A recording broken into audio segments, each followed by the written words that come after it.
Hey everyone, I'm going to show you how easy it is to pull data from other sheets in Microsoft Excel.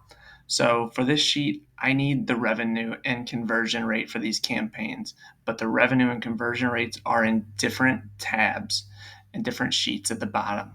So I need to find out what column and cell is the revenue in. So I can see that it's B3 and it goes through B8.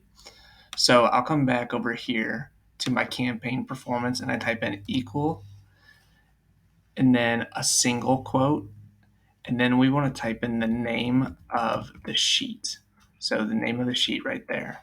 And then single quote, exclamation point, and then B3. Enter. And there we go. We have our data, and all you gotta do is drag it down, and then all of the rest populates for you. And so we can do the same thing with conversion rate. So for here, I need to know that we're in column P. And so we'll do equal, and then it's conversion rates is the name of this sheet.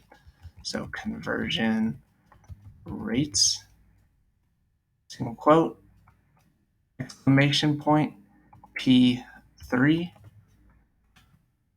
There you go, my number populates, I drag down, and now I have all my information onto one sheet. So hope you guys enjoyed the video. Thanks for watching, and subscribe to the channel.